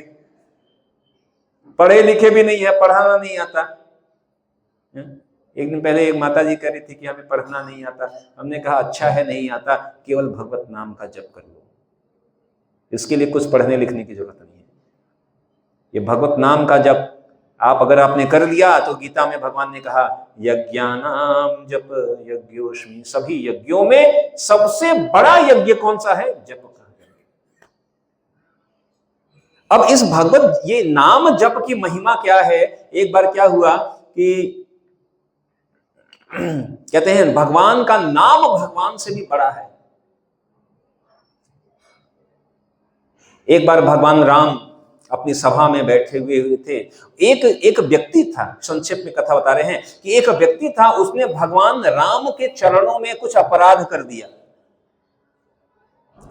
भगवान राम ने कहा मैं प्रण लेता हूं कि अगले कल सूर्य उदय होने के बाद मैं इसका वध कर दूंगा, ये सूर्यास्त नहीं देखेगा।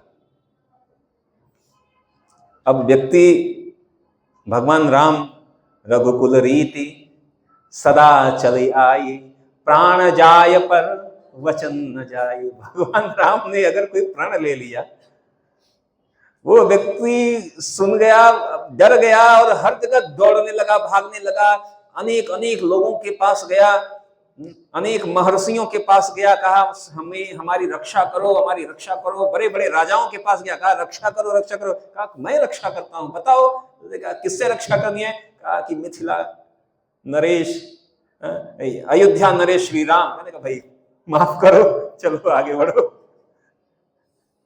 ऋषियों के पास गया, सबसे आश्रय मांग गया, पूरे ब्रह्मांड में हर जगह घूम लिया। किसी ने कहा कि भाई जिस राम ने मारे, कहते हैं कि अगर भगवान ने अगर मारने का वचन ले लिया, मारे कृष्ण राखे के और राखे कृष्ण मारे के, अगर भगवान ने अगर मारने का कह दिया तो कौन बचा सकता है? और भगवान बचाने को रहे तो कौन मार सकता है? सब हाथ खड़े कर दिए। बड़ा निराश हो गया कि कल तो गया, कल राम नाम सत्य होने वाला है। रात्रि हो गई थी, अब उसके मन बड़ा उद्विग्न था कि कल तो बस भगवान मेरा वध ही कर देंगे। अब जा रहा था तो वहां पर एक व्यक्ति वहां बैठा हुआ था। उसने देखा कि ये साधु थे, उसने देखा कि बड़ा व्यक्ति बड़ा निराश है। उसने कहा कि क्यों निराश हो? उसने कहा अब बताने की हिम्मत नहीं रही, सबको बता दिया, अब कुछ बताना नहीं चाहता। नहीं नहीं, तू बताओ क्यों निराश हो। उसने पूरा बता दिया दृष्टांत कि क्या करें, मेरे से अपराध हो गया है और भगवान राम ने प्रण ले लिया कि इसको मैं मार दूंगा कल। कहा कुछ उपाय? उन्होंने कहा मैं आपको एक उपाय बताता हूं और आपके जीवन की रक्षा निश्चित हो जाएगी। उसका ठीक है, बताओ अब क्या रह गया, कर लेते हैं उपाय। उसने कहा यहाँ पास में यहाँ पे जाओ और वहां पर जो है राम भक्त हनुमान बैठे हुए हैं, आप उनकी शरण में जाओ। अब ये व्यक्ति और सब बता दिया क्या क्या करना है। और ये व्यक्ति सुना गया, हनुमान जी जो है वहां पर जप कर रहे हैं, जय राम श्री राम जय जय राम, श्री राम जय जय राम, ऐसे जप कर रहे हैं, एकदम बैठे हुए कीर्तन कर रहे हैं। वो व्यक्ति जैसे गया दौड़कर सीधे दूर से दौड़ता हुआ चिल्लाते हुआ कहा जय श्री राम जय श्री राम जय श्री राम, ऐसे चिल्लाता चिल्लाता गया और जाकर हनुमान जी के चरणों में गिर गया। हनुमान जी कहे ओहो, मेरे स्वामी का नाम पुकारने वाला देखो कितना बड़ा, कितना अच्छा ये भक्त है। हनुमान जी ने कहा उठो वत्स, ठीक है, आयुष्मान भव, उठो वत्स।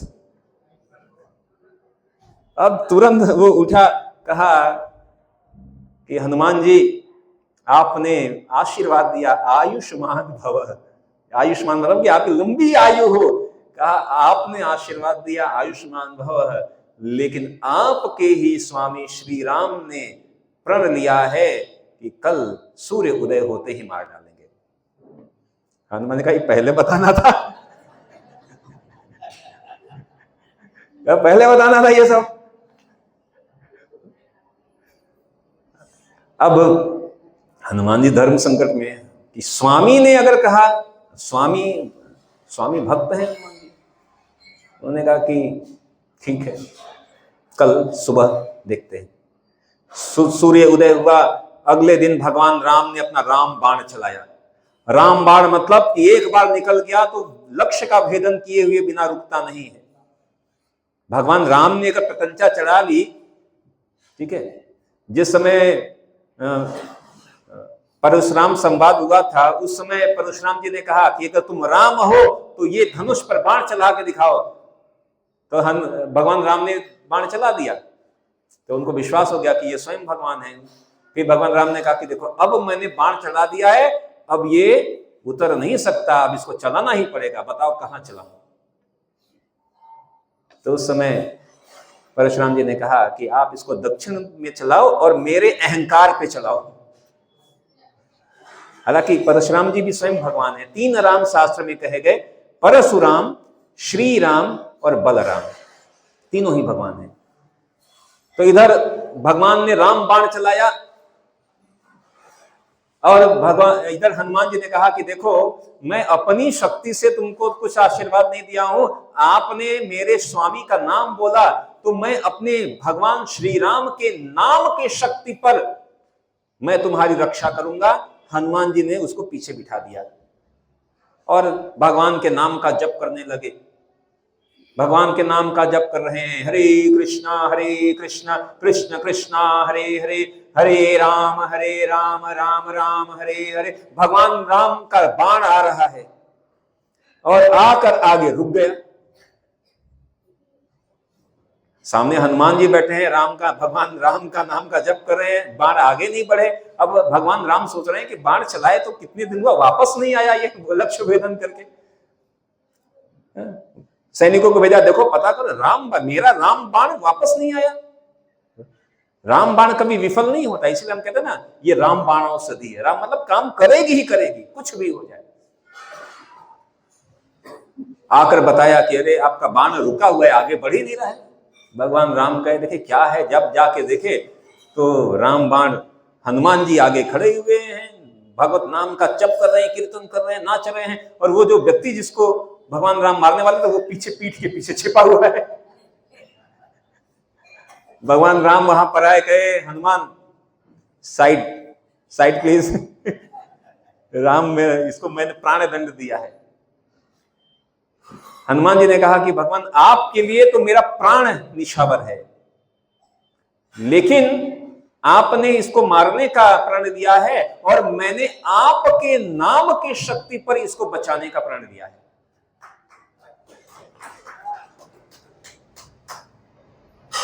और इस बीच बचाव में फिर बाद में वहां पर विश्वामित्र आए, उन्होंने कहा कि भगवान आप दोनों ही लीला कर रहे हैं। तो बाद में भगवान जो कहते हैं कि प्राण जाए पर वचन न जाए, जिनका राम बाण कभी विफल नहीं होता है, भगवान ने कहा कि मेरे से बड़ा मेरा नाम है, तुमने मेरे नाम के बल पर अगर इसको बचाने की रक्षा किया है तो मैं भी नहीं मार सकता इसको। अभयदान दे दिया। यह है भगवान के नाम की महिमा। नाम नानकारी बहुजानिज शक्ति। कहा कि भगवान ने कहा कि मैंने अपनी सारी शक्ति इस नाम के अंदर डाल दी है। भगवान ने कहा कि मैंने अपनी सारी शक्ति, भगवान की, इसीलिए भगवान का नाम भगवान से भी बड़ा कहा गया, भगवान से भी बड़ा कहा गया। और ऐसा नहीं है कि भगवान का नाम का जप करके भगवान को प्राप्त करना है, नहीं, भगवान का नाम ही भगवान है। नाम भगवान से अभिन्न है, भगवान का नाम भगवान से अभिन्न है। तो भगवान का नाम, भगवान का रूप, भगवान का गुण, भगवान की लीला, भगवान का प्रसाद, यह सभी भगवान है, साक्षात भगवान है। हम जब भगवान के नाम का जप करें मतलब साक्षात भगवान, और इसी भगवत नाम का केवल जप कर करके नारद जी इतने महान वैष्णव बन गए हैं, भगवान के परम भक्त, केवल नाम का जप कर करके। तो यह नाम जप की महिमा है। कलयुग में आप कुछ कर नहीं सकते हैं, और सबसे बढ़िया क्या है, कलयुग में ऐसा उपाय चाहिए जिसमें कुछ खर्च ना हो। कि भाई इसमें कुछ खर्च, आप एक दिन यज्ञ कराओ, देखो क्या होता है, आपको कितना खर्चा करना पड़ेगा। अच्छा, यज्ञ कराने के लिए आपको क्या करना पड़ेगा, अन्य भी चीजों को देखना पड़ेगा। थोड़ा सा हम और इसमें आगे बढ़ते हैं। जप कैसे करते हैं, जप के नियम, इसके बारे में 2 मिनट ले लेते हैं। तो जप के नियम क्या है कि जप के पहले हम एक पंच तत्व नियम का मंत्र भी पढ़ते हैं। कौन सा मंत्र, अगर आपने सुना होगा ध्यान से, श्री कृष्ण चैतन्य प्रभु नित्यानंद श्री अद्वैत गदाधर श्रीवासादि गौर भक्त वृंद। कहते हैं कि कई बार जब हम जप करते हैं तो हमारे जप में करने में भी कुछ अपराध होते हैं, मन इधर उधर चला जाता है, तो यह पंच तत्व मंत्र जप करने से समस्त अपराध का समापन हो जाता है। जप कैसे करना चाहिए, सुनने योग्य उच्च स्वर में बोलना चाहिए। मंत्र में 2 प्रकार के मंत्र होते हैं। एक मंत्र होता है जो मन में बोलने पर उसका अधिक फल मिलता है, जिसको कहा गया गायत्री मंत्र। ध्यान स्तुवन्तस्य यस्य स्त्री संध्यम वंदे गुरो श्री चरणारविंदम। 3 बार, जैसे मुस्लिम लोग 5 बार जप करते हैं, नमाज पढ़ते हैं, हमारे वैदिक शास्त्र में कहा गया 3 संध्या, सुबह की संध्या, दोपहर की संध्या और सायंकाल की संध्या, 3 संध्या में हमें भगवत नाम का पूजा पाठ इत्यादि करना चाहिए। और गायत्री मंत्र, अनेक प्रकार के गायत्री होते हैं, ठीक है।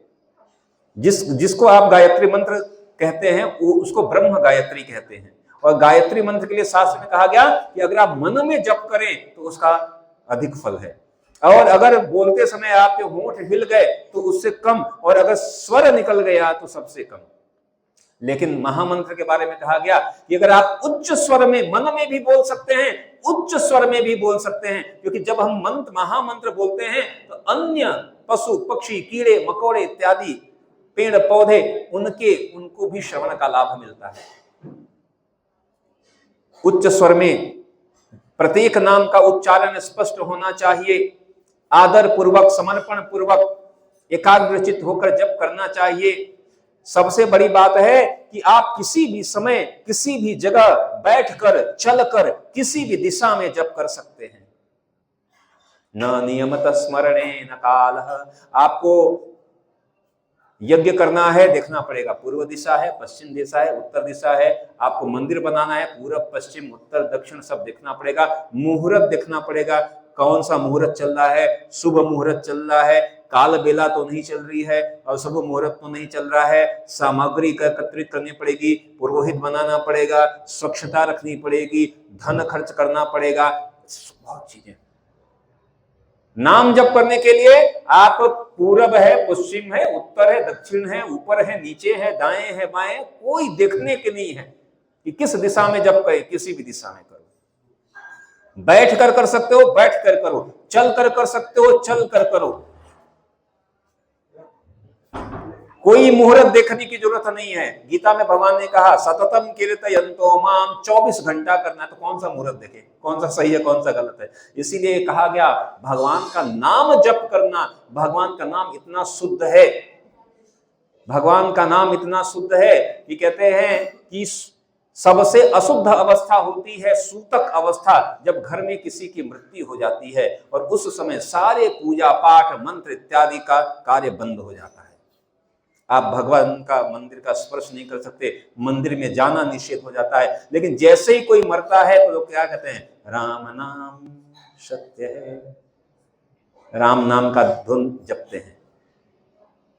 ये प्रमाण है कि सबसे अशुद्ध से अशुद्ध अवस्था में भी भगवत नाम का उच्चारण किया जा सकता है। और क्या चाहिए। स्नान किए हो न किए हो, इसका मतलब ये नहीं है कि बिना नहाए ही रोज जप करें। लेकिन मान लीजिए आप बीमार हो गए, आप बीमार हो गए और आप बेड पर ही हैं, तो आप क्या करेंगे, कोई बात नहीं, उस समय भी भगवान का नाम जप कर सकते हैं। एक व्यक्ति था जिसका नाम था गोपाल। चैतन्य महाप्रभु ने एक बार बस कह रहे थे तो उन्होंने कहा कि भगवान का नाम पवित्र है और पवित्रता से भगवान का नाम लेना चाहिए। तो गोपाल ने कहा प्रश्न है, जैसे हम लोग यहाँ पे हम कहते हैं ना कि प्रश्न पूछिए, तो उन्होंने कहा प्रश्न है भगवान, प्रश्न है, कहा पूछो। उन्होंने कहा कि आपने कहा कि भगवान का नाम केवल पवित्र स्थल पर पवित्र जगह से ही लेना चाहिए, लेकिन आपने ये भी कहा कि मृत्यु कभी भी किसी भी समय आ सकती है, बिना दस्तक दिए आ सकती है। मेरा प्रश्न है कि अगर हम गए हैं शौच करने, शौच अवस्था में, और वहां पर अगर मृत्यु आ गई तो क्या करेंगे। बड़ा ही टेक्निकल प्रश्न पूछ लिया, ये तो सोचा नहीं था इतना। भगवान ने कहा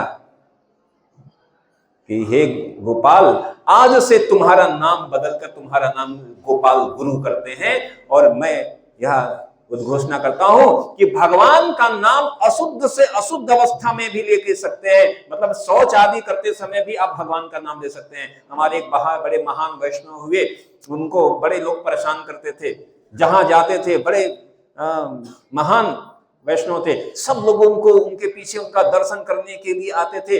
वो इतना परेशान हो गए थे, वो एक बार उनको सब दर्शन करने के लिए गए, वो टॉयलेट था, टॉयलेट के अंदर जाकर बंद कर दिया दरवाजा, अंदर बैठकर नाम जप करने लगे। लोगों ने जब सुना, कान लगाया दीवार, तो दीवारों से भी भगवत नाम का उच्चारण हो रहा था। हम देखते हैं ना, कई बार अनेकों लोगों के गए टॉयलेट के, वहीं पर उनको हार्ट अटैक आ गया, मर गए।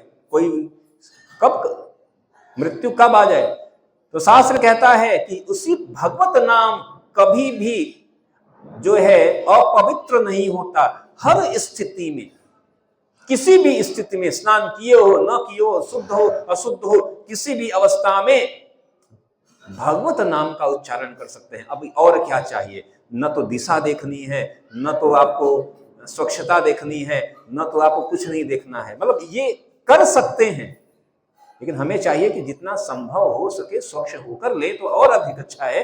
लेकिन न नियमतः स्मरणे न कालः, किसी भी समय ले सकते हैं। हम कहते हैं कि भगवत नाम का उच्चारण करने का सबसे सही समय क्या है? वह है ब्रह्म मुहूर्त में, बहुत फल देता है। लेकिन एक बार एक स्टूडेंट आया, उसने कहा आपने कहा कि ब्रह्म मुहूर्त में लेना है और मैं उठता ही 9 बजे हूं, अब क्या करें? मैंने कहा कोई बात नहीं, आप 9 बजे सुबह से लेकर 9 बजे रात तक, 10 बजे रात तक, 12 बजे रात तक भी, रात्रि को हर जगह भगवान के पट बंद हो जाते हैं, भगवान शयन को चले जाते हैं, लेकिन रात्रि जागरण में भगवत नाम का कीर्तन 24 घंटे चलता है, उसके लिए कोई शयन नहीं है। आप रात्रि को 12 बजे, अन्यथा रात्रि को कौन सा पूजा चलता है? वो तांत्रिक और तंत्र मंत्र भूत प्रेत ये सब चलता है, लेकिन भगवत नाम के लिए कोई बात नहीं है। आपको रात को 12 बजे 2 बजे जब भी मन करो नाम का जप करो, स्नान के पहले करो, स्नान के बाद करो। कहने की जप के लिए कहा गया कि कोई नियम नहीं है। और जब हम माला पे करते हैं उसमें 108 मन के होते हैं। 108 बार जब हम एक भगवान का नाम का जप करते हैं तब जाकर उसको हम कहा जाता है एक माला। और बहुत आसान है, उस एक माला करने में करीब 8 मिनट का समय लगता है। शुरुआत आप 2 माला से कर सकते हैं, राधा कृष्ण, तो 2 माला से मतलब 15, आपको क्या करना है, केवल 15 मिनट का समय देना है। शुरुआत शुरू करिए वहां से। परहेज भी है, कुछ परहेज क्या है कि हमें महामंत्र के किसी एक भाग का केवल जप नहीं करना है, बल्कि संपूर्ण महामंत्र का जप करना है। संपूर्ण महामंत्र क्या है? हरे कृष्ण कृष्ण कृष्ण हरे हरे, हरे राम राम राम हरे हरे। ये हम एक मनका पे जप किए, फिर दूसरे मनका पे, ऐसे करते करते जब हम 108 मन के पर नाम जप कर लेंगे तब यह एक माला भगवान के चरणों में हम अर्पित कर देते हैं। 108 जो है यह उपनिषद भी हैं, 108 जो है भगवान की प्रमुख गोपियां भी हैं, तो 108 को पवित्र संख्या कहा गया है, इसलिए 108 संख्या लिया गया है कि 108 बार जब हम यह महामंत्र जप करते हैं तो हम इसे एक कहते हैं कि यह हमारा एक माला भगवान को हमने अर्पित कर दिया। यह नाम मतलब कलयुग के लिए नाम दिया गया है कि कोई आपको कोई नियम नहीं है, कोई कुछ नहीं है, इससे उपाय क्या चाहिए, कुछ खर्च नहीं है, आप जहां मर्जी वहां बोल सकते हो। अब हर जगह किसी भी स्थिति में हो, सामने से कोई तुरंत ऐसी स्थिति आ गई कि अब और उस समय कहोगे नहीं बैठो रुको अभी यज्ञ करते हूं, नहीं, उस समय क्या कर सकते हैं, केवल भगवत नाम का उच्चारण कर सकते हैं। अजामिल ने किया जब भगवत नाम का उच्चारण तो मृत्यु से बच गया। भगवत नाम की इतनी महिमा है। एक बार राजा महाराज जनक को यमराज जी ने इनवाइट किया, होता है ना एक भक्त दूसरे को इनवाइट करते हैं, तो यमराज जी धर्मराज भी हैं, महान वैष्णव भागवत है, 10-12 भागवतों में से एक, और जनक जी भी महाभागवत हैं। तो एक महान दूसरे महान भक्त को इनवाइट करता है कि आप आइए हमारे घर, हम लोग भगवान का नाम जप करेंगे, चर्चा करेंगे और भगवत प्रसाद पाएंगे। जनक जी ने कहा ठीक है आता हूं। अब जनक जी गए, कहाँ गए? यमलोक। सामान्य लोग ये जाते यमलोक जाने से, जनक जी जा रहे हैं यमलोक। अब यमलोक से पहले बीच में पड़ता है नरक। अब यहां पर ये जप करते हुए जा रहे हैं जनक जी, और जब यमलोक के पास पहुंचे तो देखिए कि नर्क से अनेक आवाज आ रही है, कराहने की, दर्द की, चीख की, क्योंकि नर्क में यातनाएं दी जा रही हैं। तो जब जनक जी जब वहां पर पहुंचे भगवान नाम का जप करते करते करते, तो जो जैसे ही वहां पहुंचे सब जो कराह रहे थे सब आनंद का अनुभव करने लगे। जनक जी थोड़ा सा और आगे बढ़े, थोड़ा सा और आगे बढ़े, फिर से चीख पुकार। जनक जी ने फिर से रिवर्स गियर लिया, फिर से पीछे आए, वापस आए, फिर से सब आनंद। जनक जी ने कहा, वहीं बैठ गए, कहेगा कि मेरे आगे जाने से इन लोगों को कष्ट हो रहा है, वहीं पर पालथी मार कर बैठ गए। अब इधर यमराज जी इंतजार कर रहे हैं कि जनक जी आएंगे, प्रसाद ठंडा हो रहा है, कीर्तन करना है, भगवत चर्चा करना है। अब जनक जी आ नहीं रहे हैं तो उन्होंने यमदूतों को भेजा कि जाओ देखो कहाँ रह गए, गेस्ट कहाँ गए, अतिथि कहाँ गए। वो देख कर आए, कहे कि वो तो नरक के द्वार पर ही बैठे गए हैं, आ ही नहीं रहे हैं आगे। यमराज जी गए वहां पर, कहे कि अरे आप यहाँ, आप वहां आपके लिए आसन लगाया है, सब भगवत चर्चा ये सब करनी है। उन्होंने कहा कि मेरे जाने से इनको बड़ा कष्ट हो रहा है, तो यहीं बैठकर मैं नाम का जप करूंगा। तो वो जो नाम का जो जप कर रहे थे, उनके नाम के जप की जो ध्वनि थी, जब वो नरक में जाती थी तो वहां जितने भी जीव थे जो कष्ट भोग रहे थे उनको आनंद होने लगता था, सारे कष्ट भूल जाते थे। यमराज जी ने कहा कि देखो ये तो भगवान का बनाया नियम है, इस नियम को कोई तोड़ नहीं सकता, भगवान ने बनाया है, कर्म का विधान है, कर्म का भोग भोगना पड़ेगा। उन्होंने कहा भाई भगवान का नियम ठीक है, वो अपना नियम करे, लेकिन मेरा क्या कर्तव्य है कि मेरे कारण अगर किसी को कुछ सुख मिलता है तो मैं यहीं पर बैठता रहूंगा, आगे बढ़ूंगा ही नहीं। अब यमराज जी कहे अब करूं तो क्या करूं। उन्होंने भगवान का स्मरण किया, भगवान वहां पर प्रकट हुए। फिर भगवान ने कहा कि देखिए भक्त से बड़ा भगवान, भक्त से बड़ा है भगवान का नाम, भगवान से बड़ा भगवान का नाम, और भक्त के द्वारा दिया गया भगवान का नाम। कहा कि जब भक्त ने अगर ये प्रतिज्ञा ले लिया, भक्त अगर चाहता है तो वह संपूर्ण ब्रह्मांड को भगवान के नाम के द्वारा मुक्त कर सकता है। तो मैं आशीर्वाद देता हूं कि इस जितने यहां पर जीवात्मा दुख भोग रहे हैं, यह जनक महाराज के नाम के प्रभाव से सब मुक्त हो गए। जनक महाराज ने कहा अब आगे बढ़ते हैं, चलिए काम हो गया। फिर गए, फिर कथा कीर्तन भगवत प्रसाद दिया। तो कहने का मतलब नाम का ऐसा प्रभाव है, नाम का ऐसा प्रभाव है, इसी नाम के प्रभाव से जो है संपूर्ण ब्रह्मांड। तो इस नाम, इस कलयुग में नाम के अलावा और कोई उपाय नहीं है, नहीं है, नहीं है। 99% भक्ति है। ठीक है, तो आप सभी नाम जप करेंगे, करेंगे? ठीक है, तो सभी लोग ऐसे हाथ ऊपर करिए। तो श्री श्री राजा रणछोड़राय, श्री श्री राधा गिरधारी जी, आप सभी इन सब लोगों को देख लीजिए, ये लोग संकल्प लेते हैं भगवत नाम के जप करने का। हरे कृष्णा कृष्ण कृष्ण हरे हरे, हरे राम राम राम हरे। अब देख लीजिए, हम तो शायद देख नहीं पाएंगे कौन किया है कौन नहीं किया है। आप हो गए थे प्रभु जी, हम तो नीचे ही रखे थे, किए भी नहीं थे। लेकिन भगवान सर्वत्र हैं, सर्वव्यापी हैं, सर्वज्ञ हैं। आपने, भगवान ने आपको देख लिया।